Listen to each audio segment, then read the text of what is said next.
Good morning, fathers of daughters. This is Efrem Martin, and welcome to Grow Dad YouTube channel.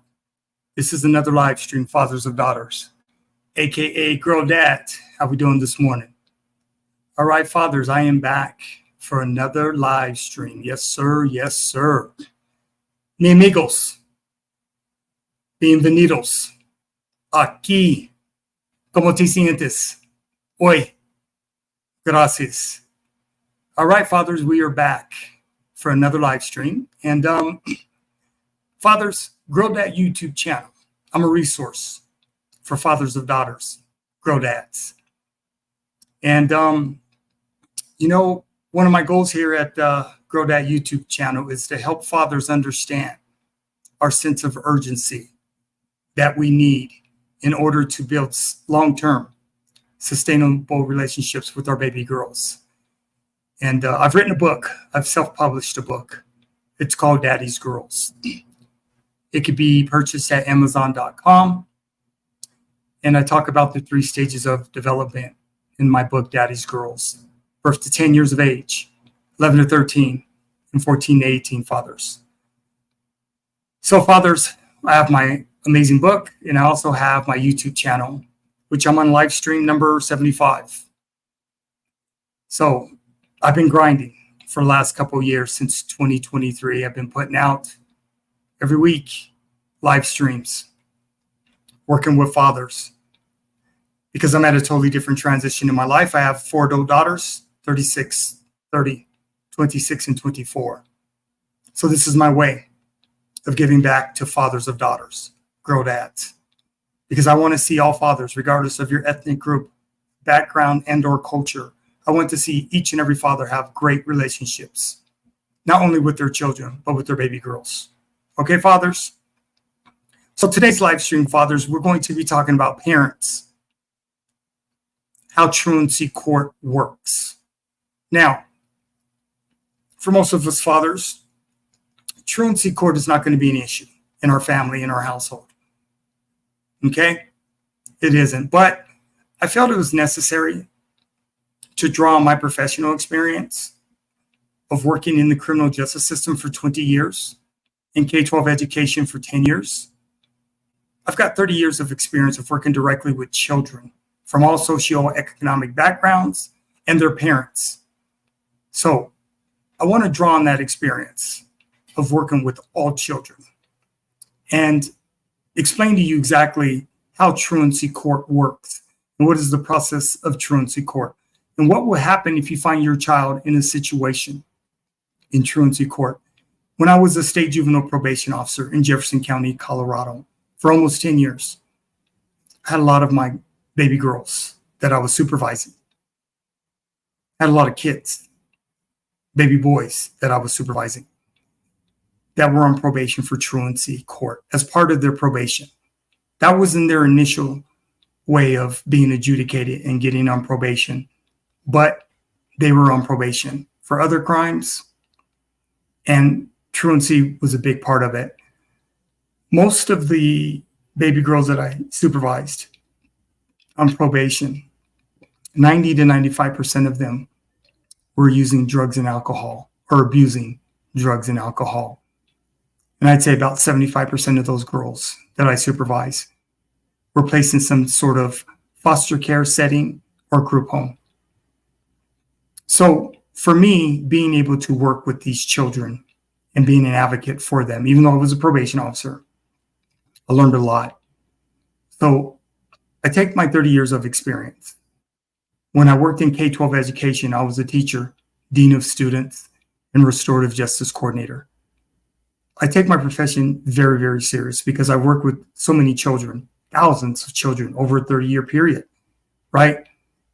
And I understand from working directly in K-12 education for a decade, for 10 years in Denver Public Schools, I was a part of truancy and got to see exactly directly how the truancy process works. Now, a lot of parents may think, you know what, my kid will never end up on truancy. And for the most part, that's true. But your child can end up on truancy for a lot of different reasons, not necessarily for their behavior, but because a lot of kids, when they get to middle school, and end up going to high school, they become disengaged from school because you have different learners, right?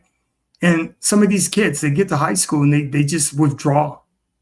And to their own experiences, right, of being in the educational system. A lot of kids just get to high school and they just lose interest. They do. I saw it. I saw some kids that were straight A students, good kids, right? They just lost interest once they got to high school. And many of them end up dropping out, end up taking their GED, which is actually harder. Taking your GED is a lot harder because when you take a GED, you minimally have to study for about a year before you can actually take it if you want to pass it, because you're talking about all of everything you've learned in K-12 education on one test. And to pass that is very, very difficult because you're going to be asked everything that you've learned up to that point in your education.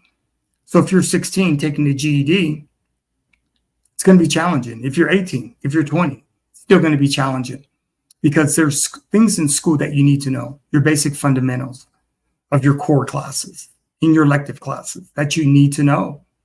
So dropping out of high school for a lot of these kids, it was their way of getting out and just, not wanting to be part of the educational system because they were bored for whatever reasons, fathers, right? Parents. So I have some amazing videos that I want to share with you today that is talking about truancy, how the truancy process works for kids, right?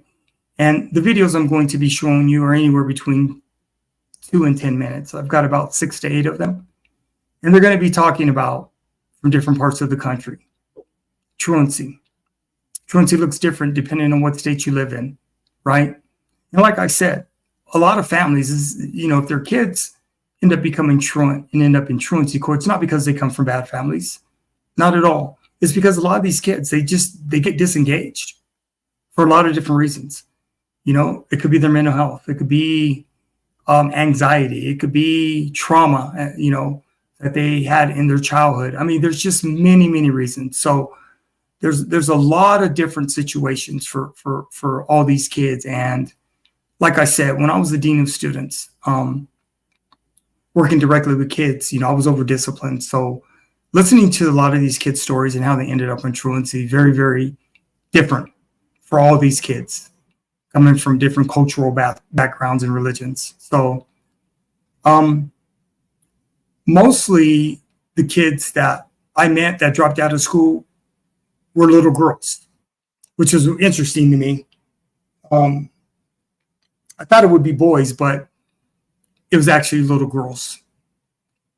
The majority of the ones that I knew that ended up dropping out of high school. So, okay, parents, let's get into these videos. And like I said, I just want to share with you my experiences as a former state of Colorado juvenile probation officer and working in K-12 education as a teacher, dean of students, and restorative justice coordinator. And just giving you an overview of what parents will go through, what the families will go through if their kids ever end up in truancy court. Okay, fathers, I welcome you all and thank you. Let's get into these videos.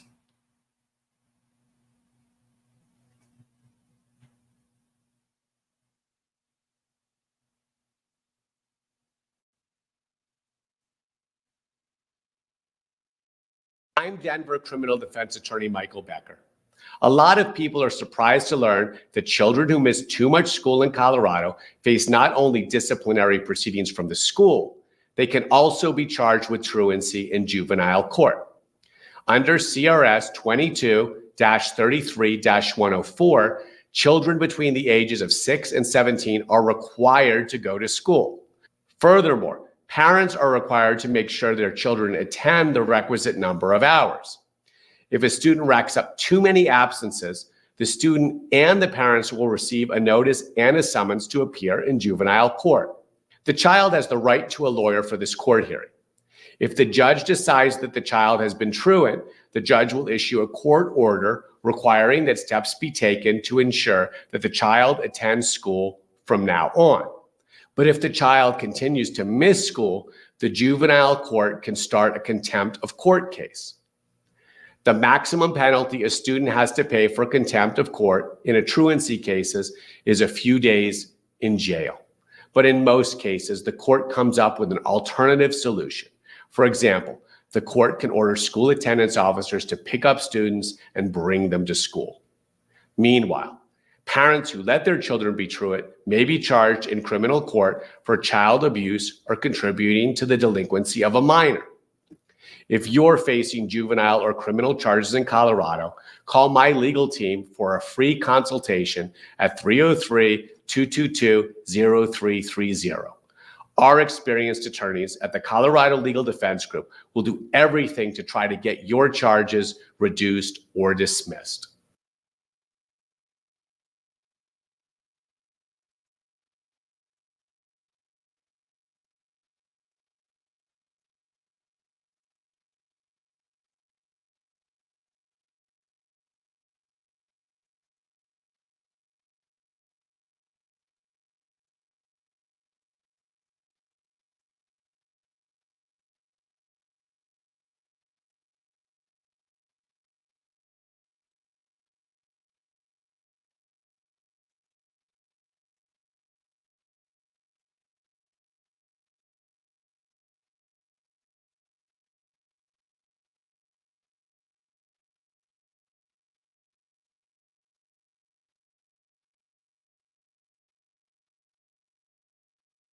In Colorado were chronically absent from school last year. You won't believe these numbers. The State Department of Education just released student attendance and truancy data.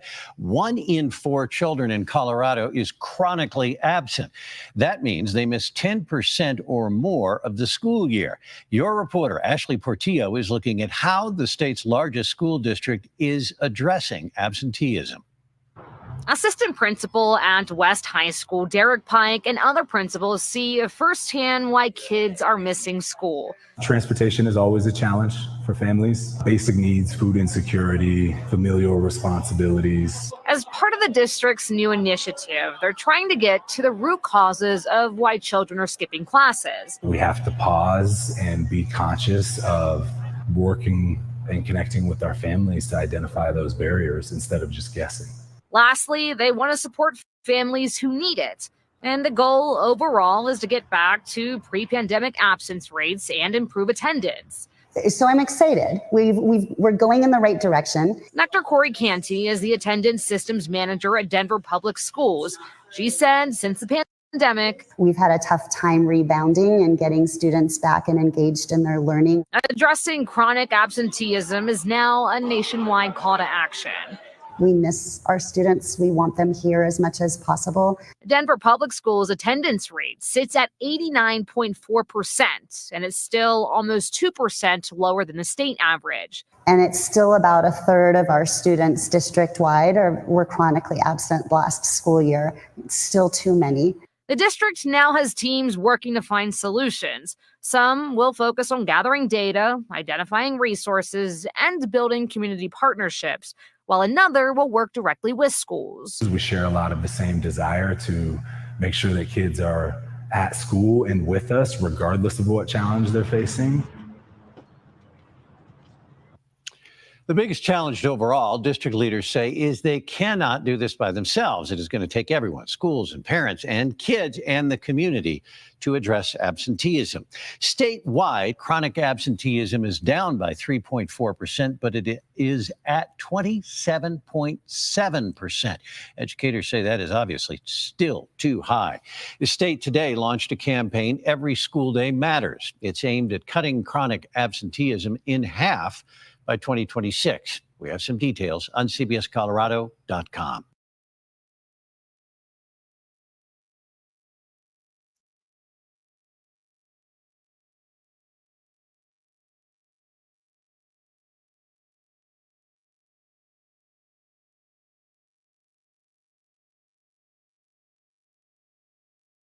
Closure.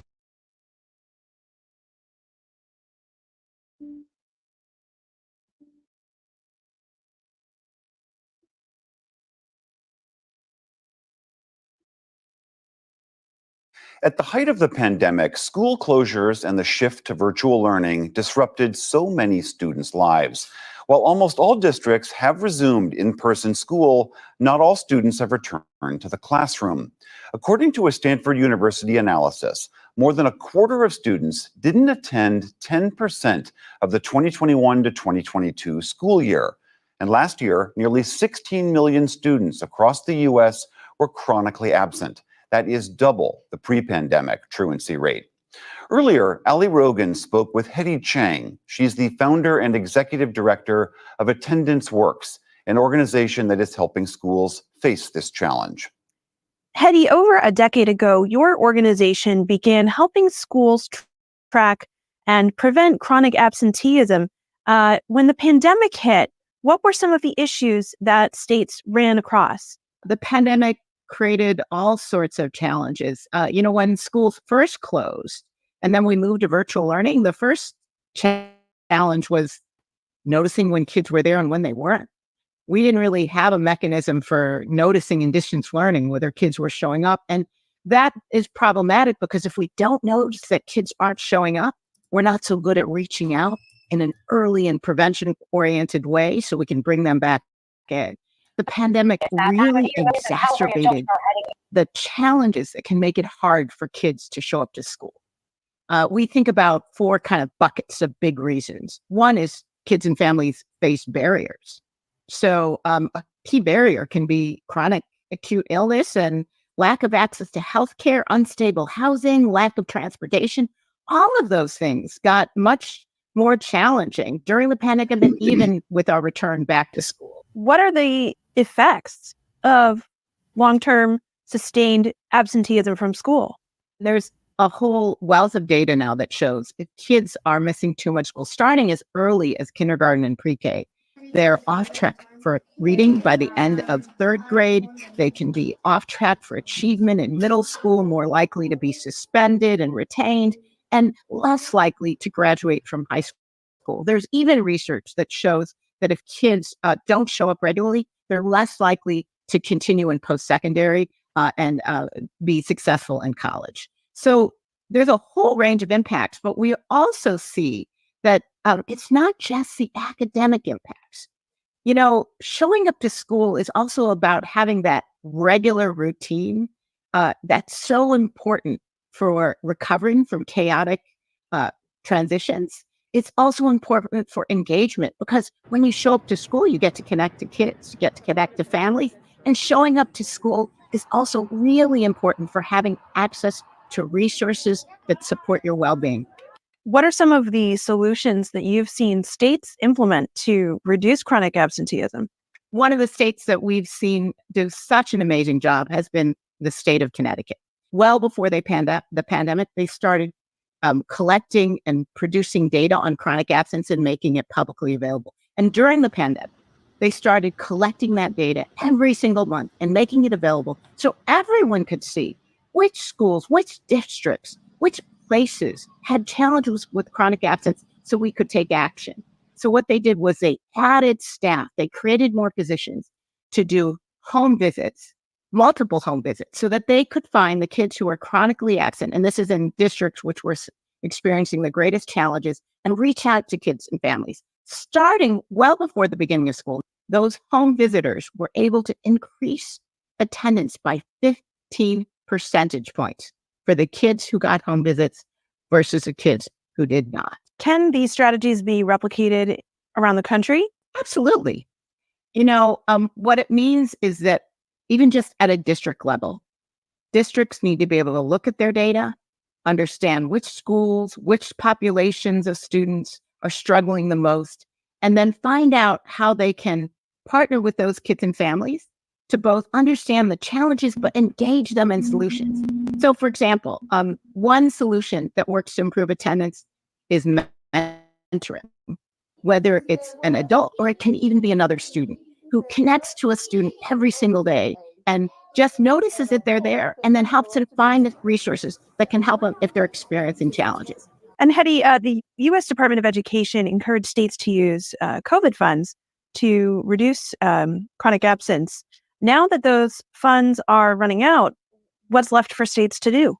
Well, first of all, I think we have to look at what are the different issues that are still affecting attendance. And I will say one huge issue right now is still lots of concerns around health issues. One of the things that states use their COVID relief dollars for was for school nurses. But there's still such a need for school nurses because school nurses can help families access supports, help schools adopt practices like making sure kids are all washing their hands, engaging in good hygiene, as well as getting messages about when to keep their kids home and when to send their kids to school. But school nurses can be funded by multiple sources, right? So as COVID relief dollars run out, we should be looking at how do we use Medicaid? How do we partner with our health organizations? We have to just be much more strategic about the use of our resources and using multiple funding sources to sustain the kind of interventions that we know work. Hetty Chang, founder and executive director of Attendance Works. Thank you so much for joining us. Thank you, Allie.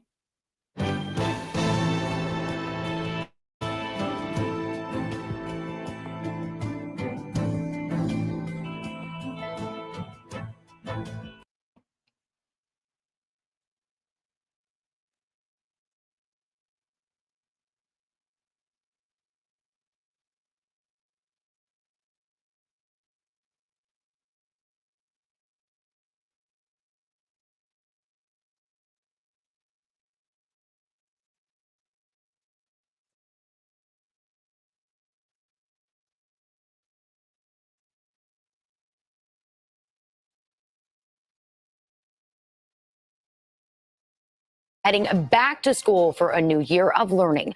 But it turns out a startling number of students aren't actually making it to the classroom. A study estimates roughly 1.8 million students in our state are chronically absent, meaning they miss at least 10% of the school year. And that number has more than doubled from pre-pandemic levels. Thanks so much for staying with us at 5:30. I'm Hunter Sowards. And I'm Curtis Ming. CBS 13's Tori Apodaca is getting answers on why so many kids are missing school and what's happening to help. She's live at McClatchy High in Sacramento.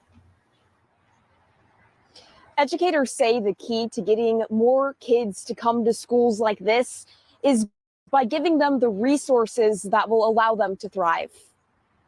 School's back in session, but not every student is showing up. Some students had barriers such as transportation. Some families have food security.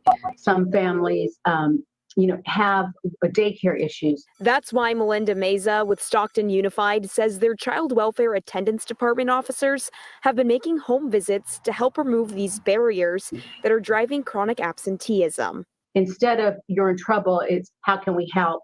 What can we do to give you the resources you need?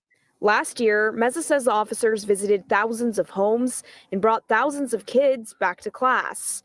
More than 800 Stockton homes were visited this summer ahead of the new school year. We've seen a decline in parent volunteerism and parent activity in the school. Natomas Charter School also seeing the need for parent buy-in. That's why it named the school year's theme Belonging, for not just students, but parents too. We have a three-way contract at Natomas Charter School between the student, the parent, and the school, because all three of us are needed to have the student find success. Educators say the solution to chronic absenteeism is not just engaging parents, but changing curriculum. Students will come to school if they believe that the curriculum is both rigorous and engaging. And creating a safe environment. Where children want to feel like they are loved, where they can learn. So when students don't show up, schools also lose funding. So it's definitely something that we're seeing school districts across the state really trying to tackle. But it really does start with engaging with parents or guardians in order to connect with them and bring kids into the classroom.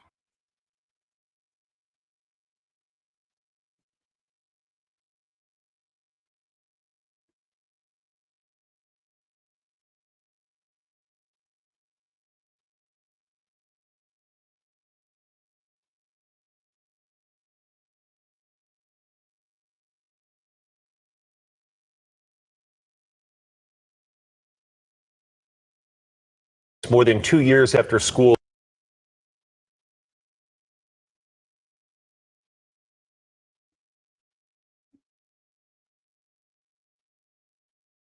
More than 2 years after schools shut down at the beginning of the pandemic, students are still missing class. And tonight, CCSD leaders talking about ways to get them back on track. Sasha Loftus was at tonight's board meeting, spoke with parents who say their kids have really fallen behind.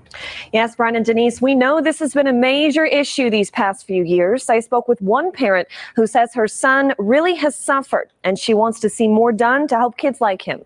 My son has been part of that number. Diana Batista shares the struggles her son has faced since the COVID-19 pandemic. He missed almost the entire school year because of the in-access issues that he had. She says the fifth grader who has special needs was unenrolled by the district and has had to work hard to catch up. What harm has been done to them and what did they miss? Batista was one who stood up to speak out on this during the CCSD Board of Trustees' latest discussion to combat chronic absenteeism. In the chronic absenteeism rate. Last school year, 39% of students missed at least 10% of their enrolled days, about 22% higher than the district's target rate. We were so proud of our educators who were going out in teams and really putting forth that extra effort. The plan put forth renewing the truancy prevention outreach program, which involves identifying at-risk kids' root causes for missing class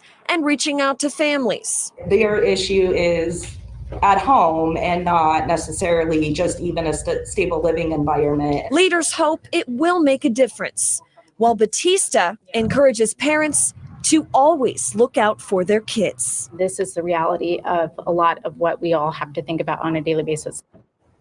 Now, when it comes to race, Black students missed the most school last year with a 50% absenteeism rate, followed by Hawaiian and Pacific Islander students, then Hispanic or Latino students. We have a look at the facts and figures on our website right now, 8newsnow.com.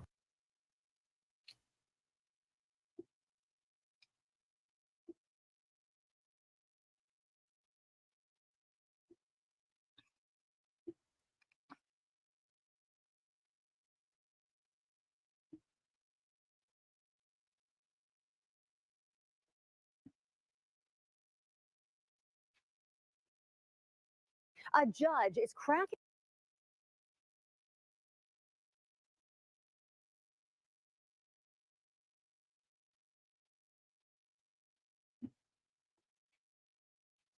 A judge is cracking down on school attendance with a new harsh requirement for the entire family. WSMV's Brendan Tierney shows us the way it's being enforced, some say is shocking. Parents here in Putnam County could go to jail, and their students could be forced to make up missed classes hour for hour with manual labor.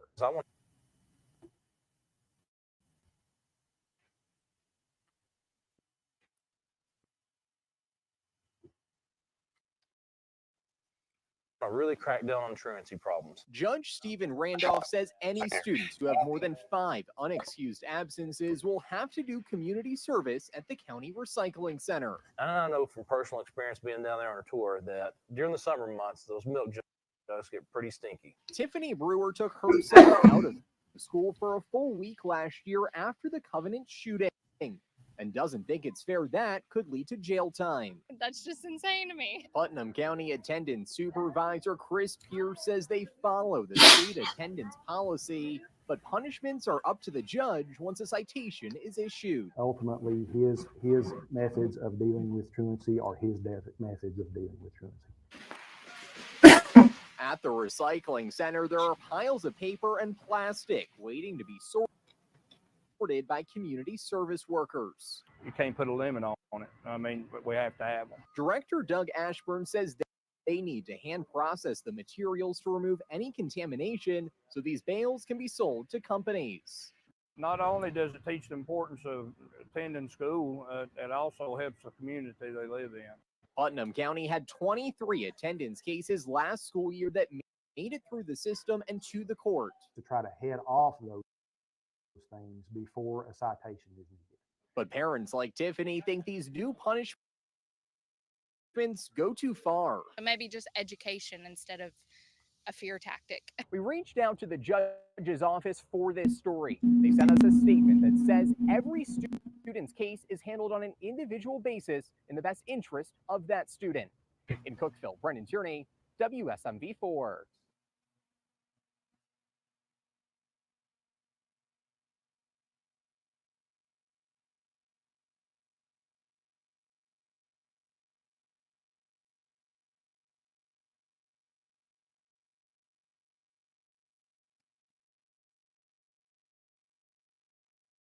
The juvenile.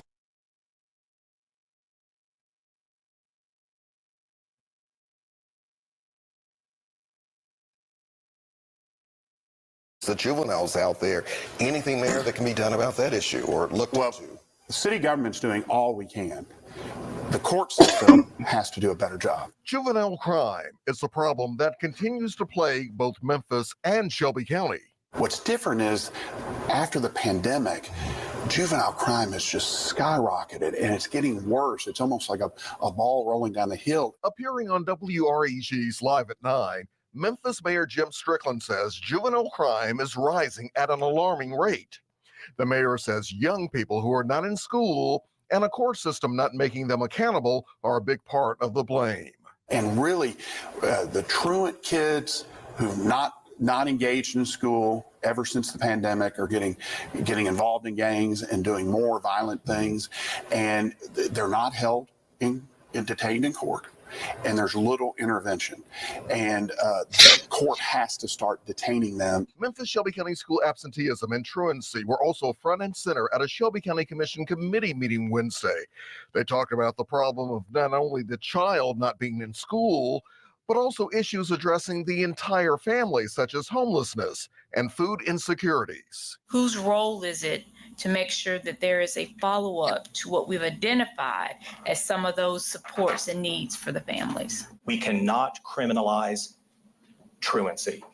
We need to go after parents who are not sending their children to school, but for parents who are legitimately trying their best, who are experiencing homelessness, housing instability, food insecurity, transportation issues, health issues, that's not what juvenile court is going to do. And I've talked to Judge Sugarman, and that's not his intent, and it is not ours. With the young person and the parents, and interact with them several times a week. What can we do for you? Is it job? Is it counseling? Is it school help?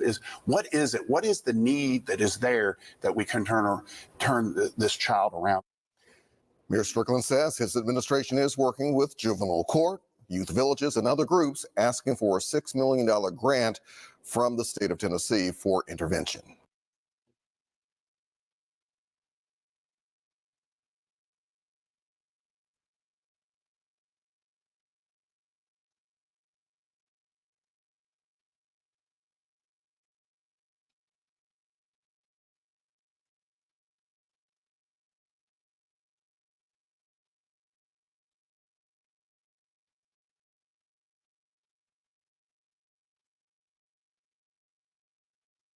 Here are 10 ways to combat.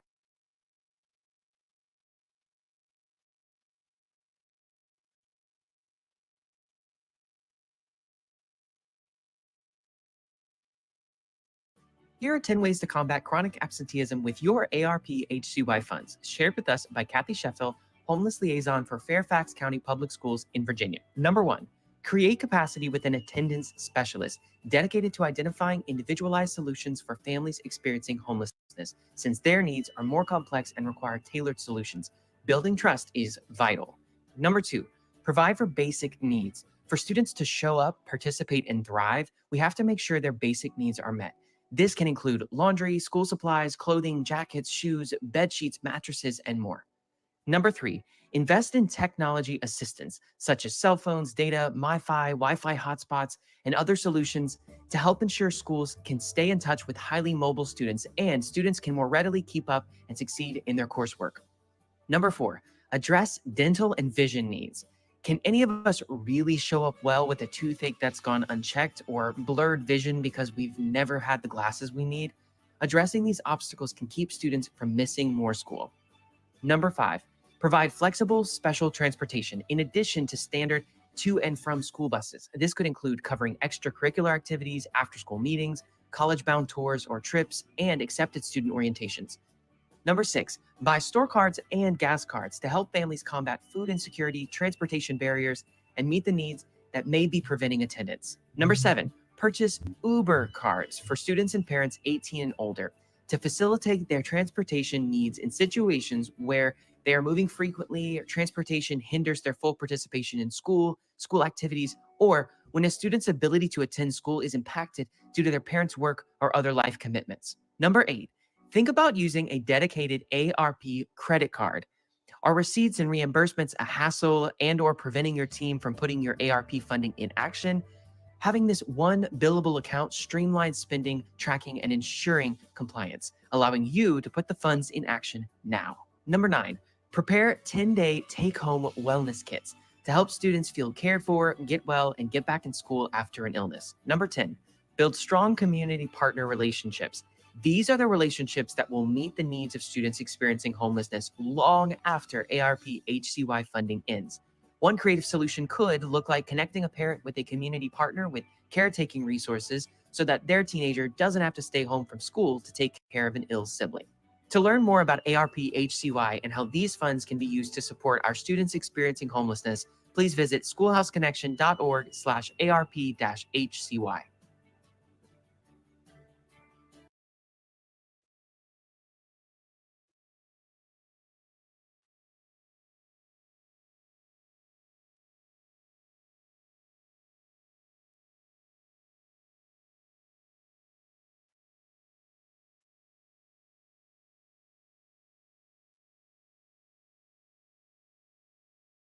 So we're in school 100.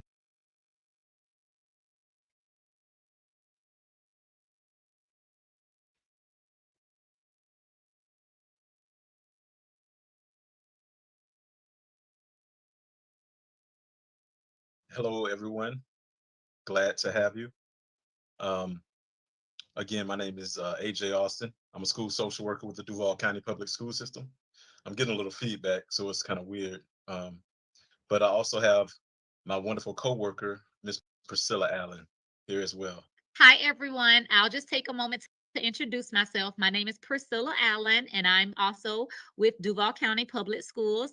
Mr. Austin and I work in the Attendant Services Department, and I'm currently serving as a truancy officer, and it's nice to make everyone's acquaintance. Thank you.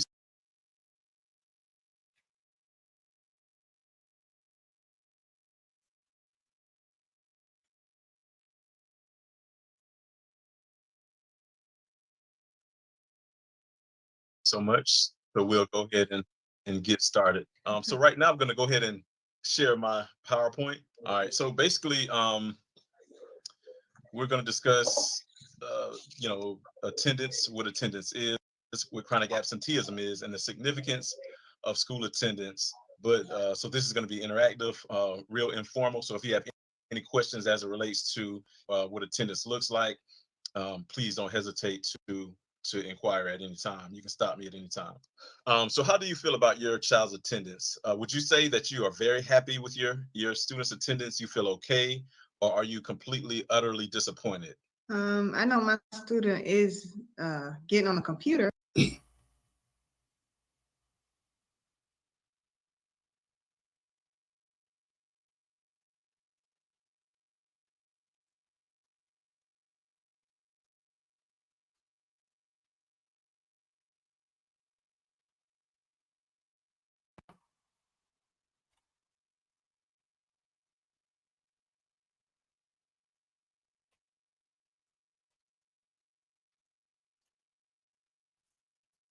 Sorry, fathers, I'm having some technical issues with my internet. So let me try to refresh this and continue.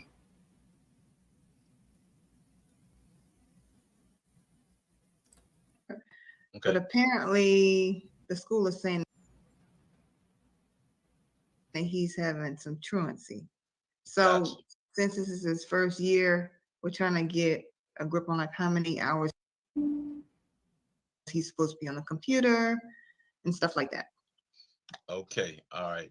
That's really like a component of attendance as it relates to chronic absenteeism. Yeah, you definitely want to reach out to admin through DVIA and pinpoint, what's going on with that. But this might also be of benefit to you. I don't know if you access his portal. You can check the absences, and you can actually go back to, well, here it actually tells in detail um, how to check or how to identify whether or not he's being absent. It can get very detailed through his focus portal, um, whether it's on a weekly basis, whether the absences are excused or unexcused, and that sort of thing. So this is definitely a resource, checking the focus portal and identifying the days absent. And again, you can actually go back to um, the inception of his school tenure. When he started school, you can actually go back and see how many days, if he was ever in a brick and mortar, how many days he was in school versus him being virtually, what that looked like. So it's a very helpful tool if you go through the focus portal in his profile, and you can actually identify the excused, unexcused, tardies, or whatever the case may be. All right. So this is just basic research in regards to um, the benefits of school attendance.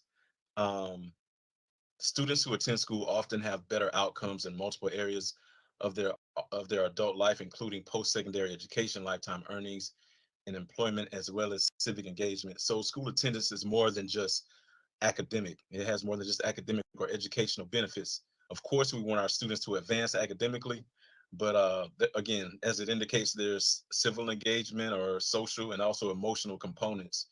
And so school is a microcosm of society, so it teaches us how to adhere to the norms and the culture of American society. We do have a question in the chat. It Okay. says, is there a way to upload doctor's excuses? Yes, there is a way to upload doctor's excuses. What I will say is each school, if you contact your school counselor, they can tell you how to upload that information. And the good thing about uploading that documentation is that you can actually see the note that you put in there.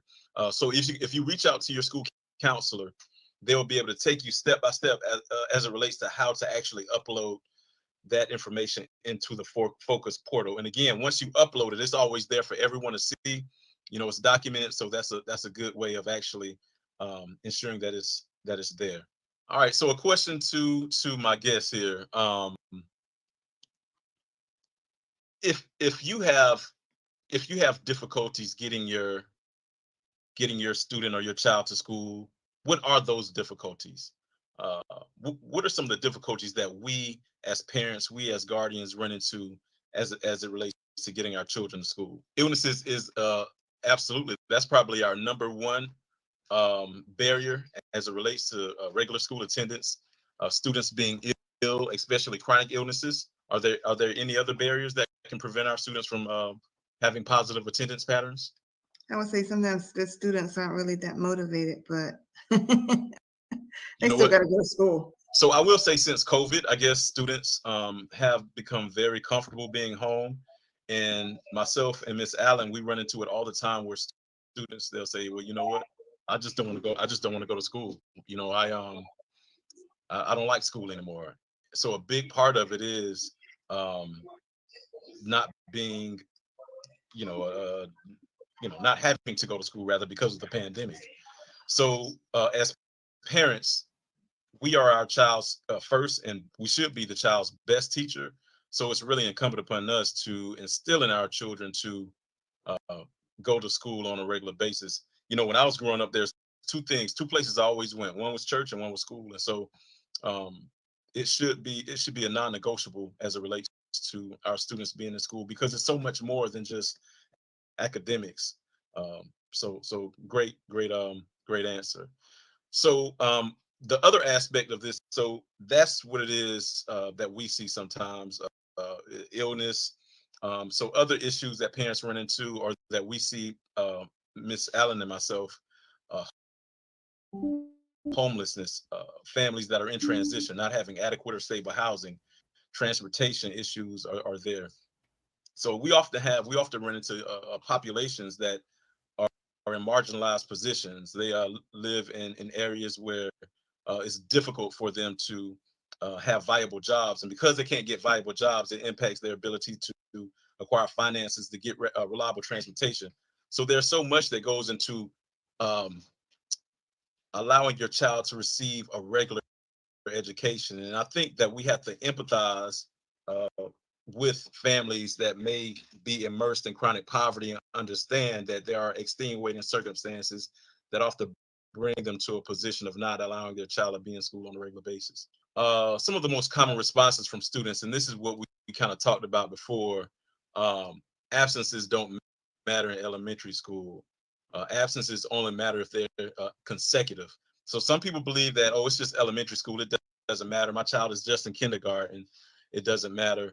The days are, I have one day here this month and then another day here and that. So it doesn't matter because the absences are, they're scattered. So those can be further from the truth. Those are just myths, okay? Every absence matter because whether it's an excused absence or an unexcused, your child is missing valuable instruction. This is another big one. So a lot of what we see, a lot of what I see is it's a mindset, and it's a transgenerational mindset. If you see here where it has a version, it says my mom didn't like school either. That's a big one. So we as parents, we have to be encouragers. We have to be motivators, motivate our students to attend school. So if your child hears you saying something negative about school, they're going to adopt that same mindset. So it can be a transgenerational mindset that your student adopts if they're saying that I don't want to go to school, mama didn't like school, they say DCPS school system is garbage. They listen to all that. So we have to make sure we say encouraging things, that we speak well of school, that education is important. So it can oftentimes chronic absenteeism is built on a mindset of some erroneous mindset that school is not important. Another issue is that I'm always in trouble. Oftentimes when a student is in the school, they can get, unfortunately, if they present as behavior problems, teachers do talk and they become stigmatized as troublemakers. And so again, it's incumbent upon us as parents to try to instill good behaviors in our students so we can try to not get this label. And it's, we as humans, that's a part of what we do. We stigmatize, unfortunately, and label. We can't control what teachers do, unfortunately, but as parents, we can try to, again, instill in our children to behave and do the right thing when they're in the classroom. So again, chronic absenteeism is missing 10% of the school year. So we're in school 180 days, so that's 18 days out of a school year. So again, a myth is I can miss 2 days this month, a day next month, or 3 days the next couple of months, and it's okay because they're not consecutive. Again, any day that you're absent or a day that a student is absent, they're missing valuable instruction. Not only are they missing valuable instruction, but again, school is a place where they can become acclimated to interacting, the social and emotional. They learn coping skills naturally to overcome problems just by being immersed in the school setting. So research shows that chronic absenteeism as early as kindergarten and first grade can affect reading proficiency in third grade. And we can see this wide gap here where it has no attendance versus high attendance. And so the percentage of students scoring proficient or advanced in third grade English arts. So the student scores much higher if they're exposed to early reading, not just in school, but also at home. So if we expose our students at an early age to reading, learning language, phrases, words at an early age, they'll be better prepared and more reading proficient by the time they reach the third grade. Thank you. How can you help your child overcome aversions to school? So aversions are basically excuses, not wanting to go to school, or aversions. So we have to encourage our student, our child, to make a connection with a trusted adult at school, whether virtual or in person. So again, having that protective factor. Who can my child reach out to? Who is that person at the school that my student can go to when they're having a difficult time? Use positive language when discussing school.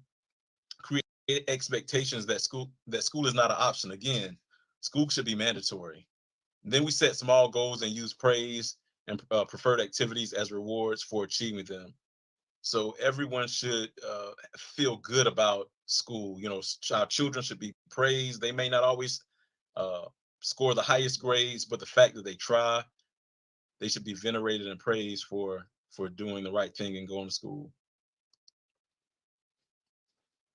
So if you need help, we are here. Our district has resources that may be able to assist your student to overcome any type of, or most, I don't say any type. We try to attempt to overcome barriers to education. You can contact your child's school counselor, their school social worker, if you need help locating resources. So, it's important that we reach out to our school counselor, utilize our resources within the schools, because they can really help mitigate some of the barriers that we may run into, or that your child may be having in school. Let me ask you all this, but are there any other barriers beyond school attendance that you all are facing? Lateness, tardy. Okay. All righty. So what does a solution look like for you, for your student? Let's say the answer to this problem lies at the top of a mountain. To get to it, there are many steps along the way. Try to identify your goal for your child and steps your child and or family will need to take to get there. The key phraseology in this term is for your child, for your child and or family. A lot of people say, "Oh, I want to help this student," but the student will only go as far as that family will encourage or support the child. So every child needs a support system, protective factors. So I'm glad to hear that we have grandparents, we have parents here that are there to support our students. So what does it look like in regards to getting our children to school every day? Making sure they wake up early. Again, I have come across so many, and I'm not judging them, because their lived reality is what it is. But I run across a lot of families, a lot of parents say, "Well, I just can't wake up. I work 2 and 3 jobs. It's hard for me to wake up and get my child, either get them to school or get them to school on time." And that's tough. And I'm not judging them. But what I will say is that we have to make school a priority.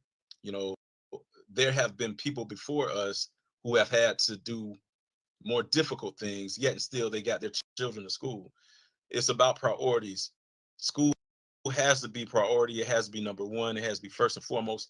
Not only that, if there are any problems that your child is running into, removing those barriers so they can have a seamless education to get what they need to be promoted and to advance academically is also important.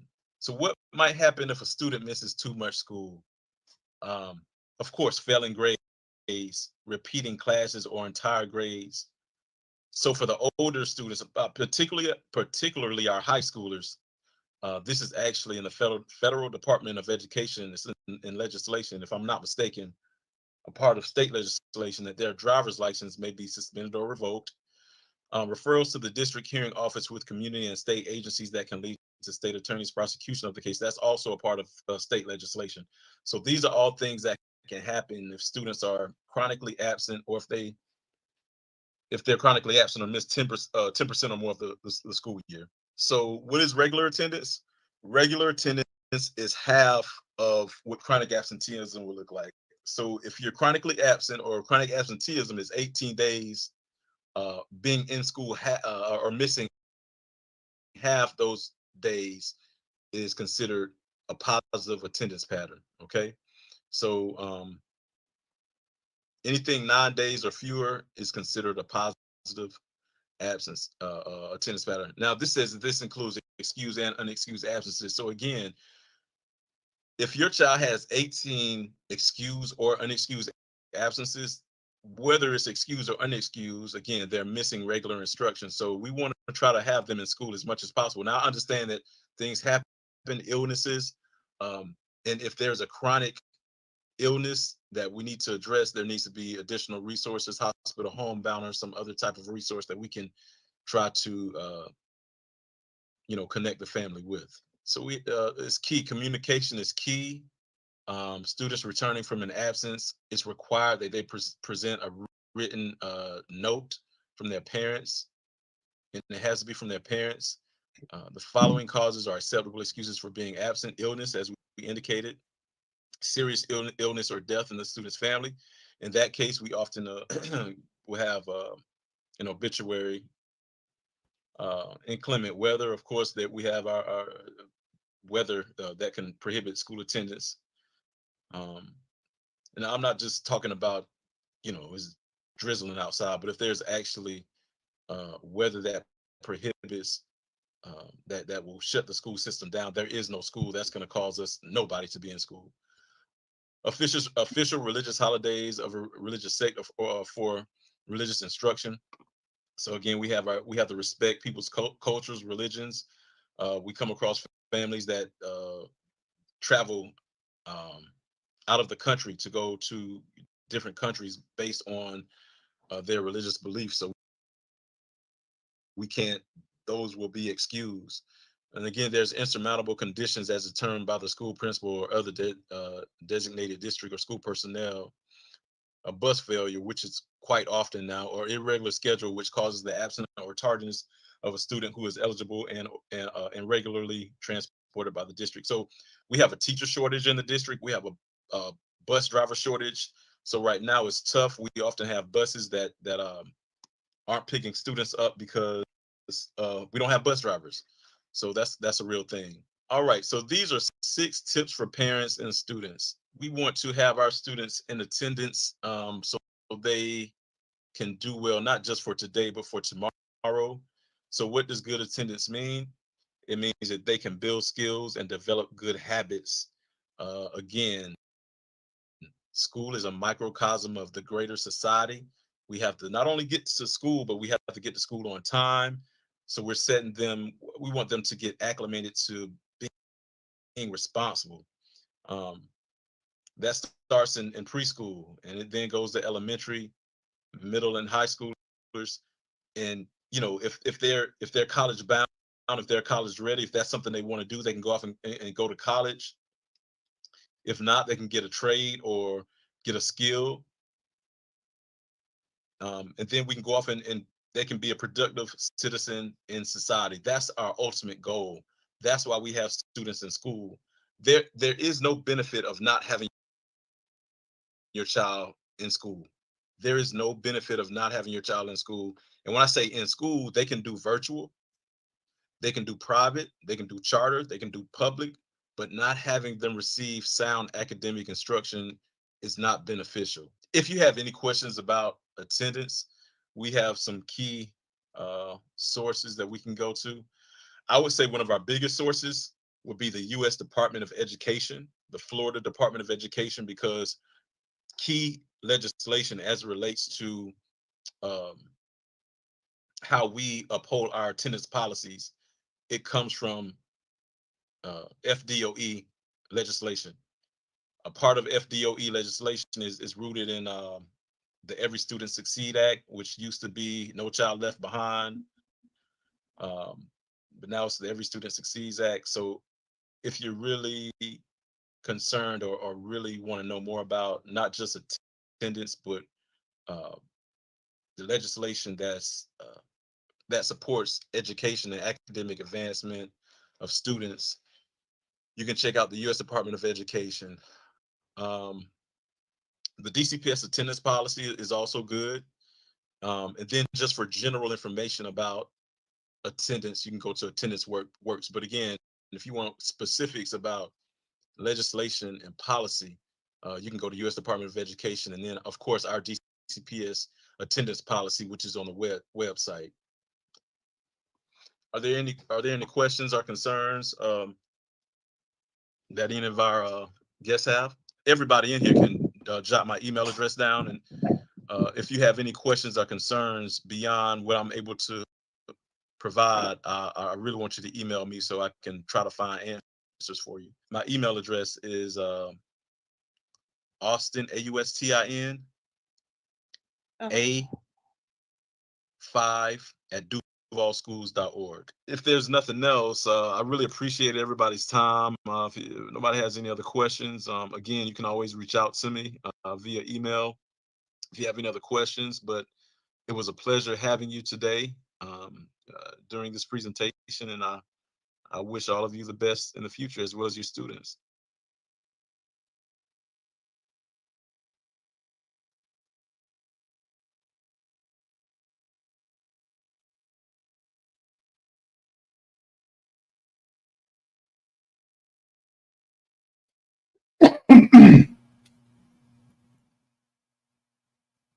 Two hours a day.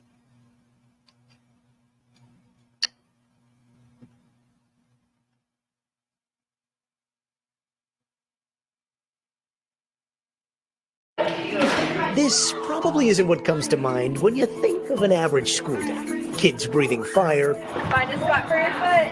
climbing a rock wall, and even learning the art of grilling. But for students at the Alpha School in Austin, Texas, this is no field day. Good luck. Here, K through 12th graders are proudly cutting classes, spending just 2 hours a day learning math, science, reading, and writing, all with the help of an AI tutor and without a single teacher. Morning launch time. Mackenzie Price is the co-founder of Alpha School and its 2-hour learning program. This is a school without teachers.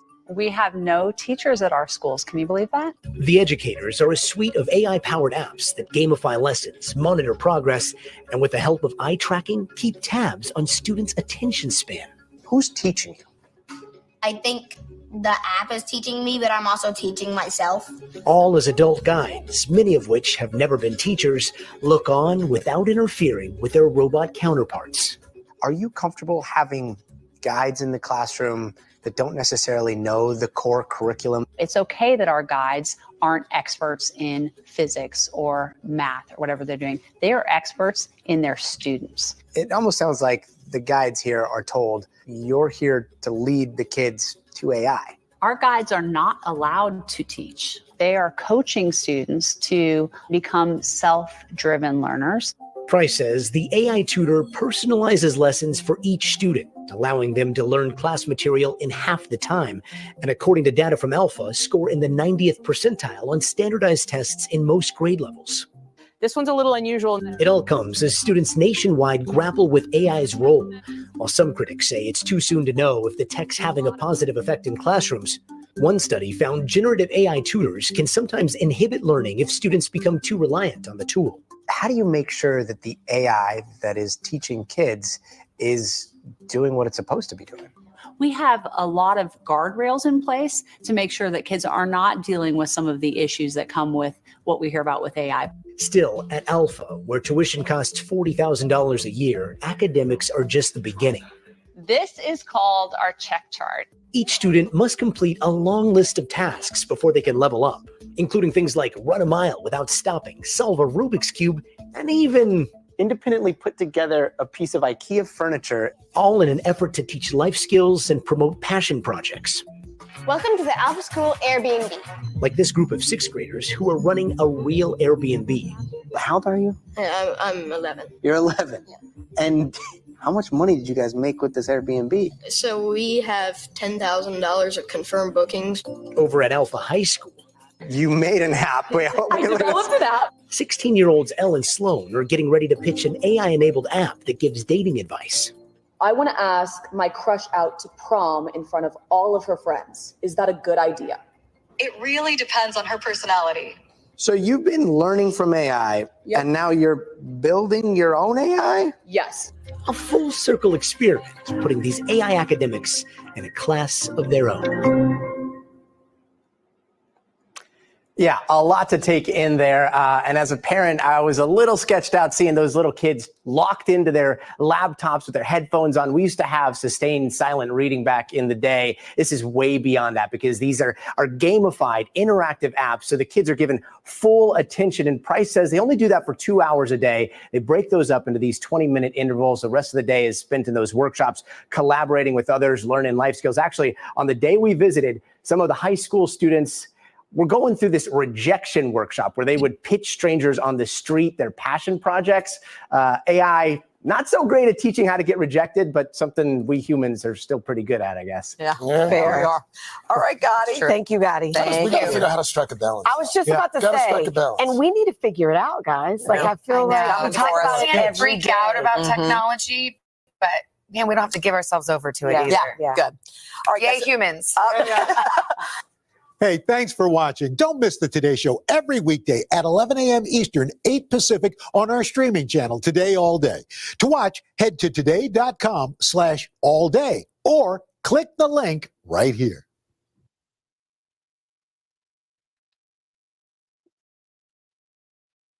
Okay, fathers, what are your thoughts? Parents, what are your thoughts on all the videos that I shared? All the videos that I shared are in the description, so feel free to look at the description. You can look at them as many times as you need to, fathers and parents. All of my videos are always in the descriptions. For me as a parent of adult children, and just seeing how technology has entered the game and changing the game, the AI, the last video that you just watched about artificial intelligence, this is being done with Gen Alpha kids right now. Gen Alpha kids are now 14 years of age. They were born in 2010. So the oldest Gen Alpha children are now in high school. And the youngest are being born this year. And then a new generation of children will be born in 2025. I believe it's Gen Bravo or Gen. It's Gen something. I think it's Bravo. I'm not sure, but you'd have to check it out. I'm pretty much on the whole generation thing, but after Alpha, I know it's a B, and I want to say it's Bravo. I could be wrong though, but check it out yourself. I want to share these resources because I need you parents to understand what's coming. And the artificial intelligence, that's deep. It's going to catch a lot of parents. I guess the parents that have Gen Alpha kids, it's not going to really catch them too much because a lot of their kids are iPad kids. They were raised on the iPad.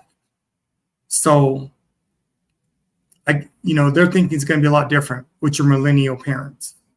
So it's going to be interesting. It's going to be real interesting. The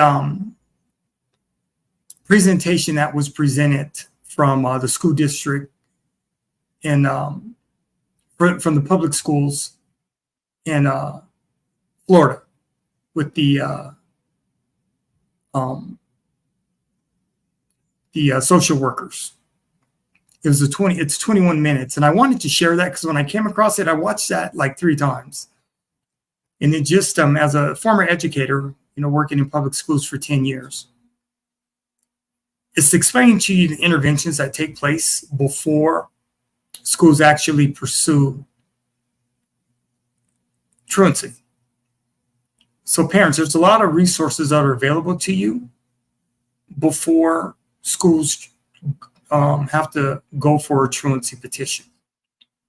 So I want to encourage all parents to use the resources that are available to you. I just think it was so different when I was a kid growing up in the 70s. I'm a 70s baby.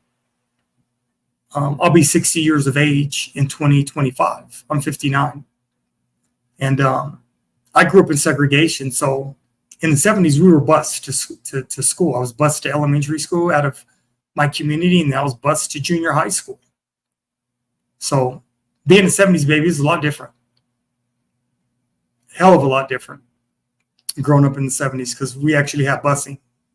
So just real interesting. And like I said, parents, I just want to keep you informed, keep you engaged, and just let you know what's out there and what's coming. So Feel free to use me as a resource as well, fathers and parents, okay?